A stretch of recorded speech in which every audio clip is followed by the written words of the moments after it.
We could talk about this topic for an hour straight. So what I'm gonna do is just kind of touch on some high points, let you know my thoughts on it, and I'll let you guys argue about it down in the comment section below.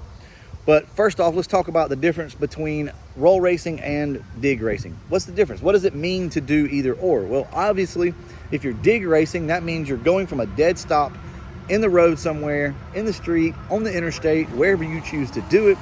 Both cars typically stop in the road, heat their tires up, pull up, and somebody counts it off. Then typically you run up to whatever, eighth of a mile, quarter mile, or a designated top speed, whatever the case may be. With roll racing, you just line up and you roll down the road at a, there again, designated speed of somewhere around 30 to maybe 60 mile an hour. Somewhere in there is typically the roll racing speeds. That's roll racing versus drag racing. Roll racing isn't real racing. Everybody says that all the time. My question to you is, have you ever roll raced a high horsepower car? Probably not. Most of the people that fuss about roll racing have never really done it, because once you get into it and once there's a need for it, you understand roll racing. So let's say I'm on a trip somewhere, and let's say I'm going to Ford Takeover, and I'm cruising up to Ford Takeover and another car rolls up beside me and wants to try it. What are we gonna do? Are we gonna stop in the middle of the road, do a burnout, have a spin fest in the middle of the road? No. We're gonna hit them from a roll. That's what pretty much everybody does. So that's kind of the mindset of roll racing, right? It takes out of the equation who has the better tire, who has the better suspension. I don't want to hear you're a better driver than me, that's the only reason you won, or you have a better tire than me. I don't care anything about that. The only excuse I want is I don't have enough power, or my car just isn't fast enough. That's the only excuse that I want to ever have, or that I want to ever hear. So many times you go out and you run somebody and they spin. I kind of feel bad for the person. I'm like, man, that sucks. I want a good, clean race.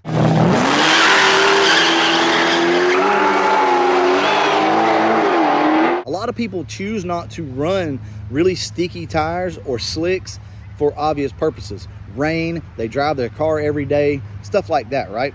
So that's why a lot of people don't run around on tires like that. This has always been my mindset. I want to be able to catch somebody on my way to work, on my way to the grocery store, or on a trip somewhere. I want to be able to roll up on somebody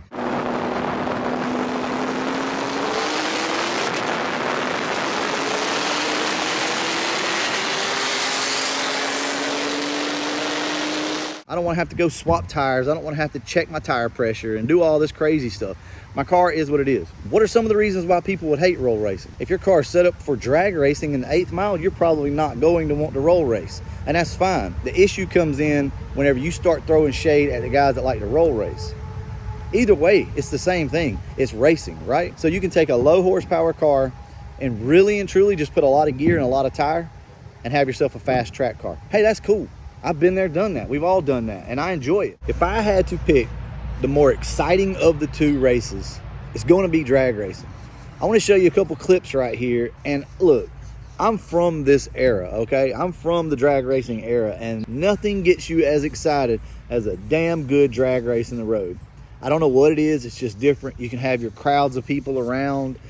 It's just more exciting. So I can completely understand that some of the guys say roll racing just isn't as exciting. You can't really have the big crowds around. It just doesn't work the same. I'm gonna go ahead and show you some really cool street racing videos. I'll get back to you in just a second.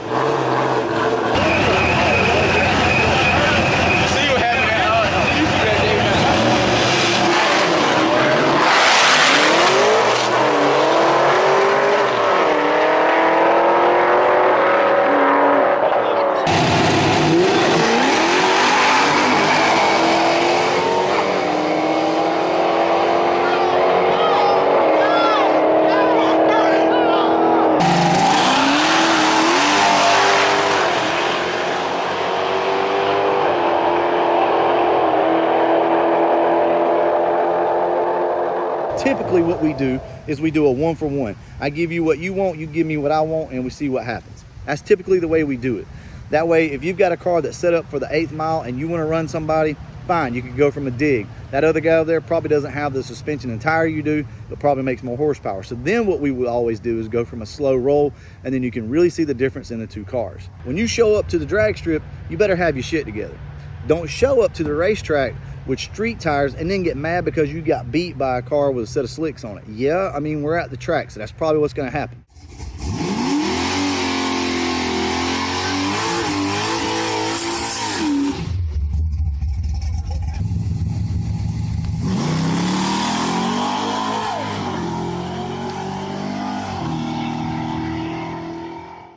So you roll racers that don't understand track racing, you need to put yourself in their shoes. When you show up to their world, you need to be ready.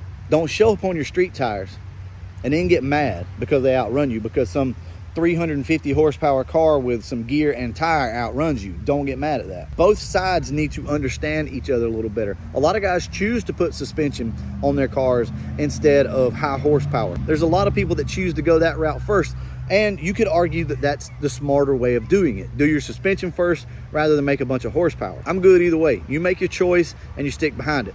This is my thing. If you meet in the street, this is all I ask. Give each other enough respect to try to do their own race. So let's talk about some of the safety concerns with this. I know a lot of people think drag racing in the street is safer. If you've got some lower horsepower cars in the street with good sticky tires and suspension, yeah, sure. I mean, drag race away, have fun, right? Let's take my Terminator. I've had drag radials on that car with a little bit of suspension, not a lot. Let's put that car out from a dead stop and try to drag race it. This is what's probably going to happen. That other car over there that probably makes a little less horsepower than you is probably going to jump out on you. What happens whenever a car jumps out on you? If you've never been in that situation before, I can tell you what happens. You immediately, foot to the floor, you start to go into panic mode. So you go to the floor, now the car's spinning all over the place, you grab another gear, and next thing you know, you find yourself either in the side of that other car or in the ditch somewhere, or either really just having to manhandle that car. That's what happens a lot of time when it comes to drag racing. The whole purpose of roll racing is to get yourself out of that dangerous situation of spinning the tires whenever you take off. Yes, there are a lot of cars that still spin at 100 mile an hour from a roll, but which is better? I would rather spin a little bit, a controlled spin, than sit here and just blow the tires off the car and be all over the place. Just understand that not everything is like you see it on TV. Street Outlaws is a great show. I like it. But a lot of people have gotten it in their heads that that's the only way to race. It's not. If you've never roll raced, give it a damn try. You've probably done it and just didn't realize it. If somebody rolls up beside you while you're going on a cruise or you're just driving your car and you guys hit it to see who's the fastest, that's roll racing. That's what that is. I want to leave you guys with this. Whenever I was coming up, it was really popular to drag race. People just did not really roll race. I mean, unless it was like stock vehicles and stuff like that. Everybody got out in the street late at night. They would unload race cars off of trailers. They would race these things, and it was really fun.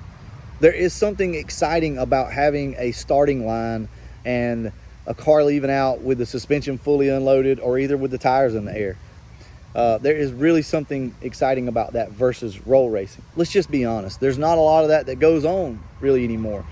If you think about it, the guys that are still out there drag racing typically are on a prep surface, whether it's a street or a back road somewhere or whatever the case may be. They're typically on a prep surface and they basically shut everything down in time to do this. Let's say you run up on somebody at a meet and they want to race. How are you going to go about getting your car to hook? Maybe you're not on your drag radials that night. Maybe you're not on your slicks that night. Maybe this guy over here is. This is what you got to think about though. What about that other guy over there that's on street tires that could get loose and hit you from spinning from a dead stop? Most people don't know how to drag race. That's another thing that really I think a lot of people forget about.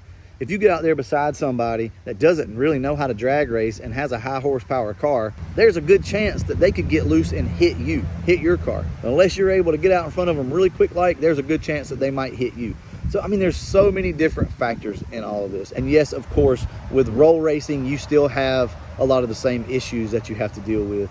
Of course, there are super high horsepower cars with novice drivers that at 60, 70 mile an hour will still kill you if you're not careful. I just think it's a little safer to go from a 30 to 120 roll, something like that, and call it a day. That's typically what we do if we race. Try not to go from 60 mile an hour to 160. I don't really get into that, but I can understand where some of the really high horsepower guys would do that. Do what you do. Anyway, guys, I'm gonna go ahead, wrap this video up, and as always, thanks for watching.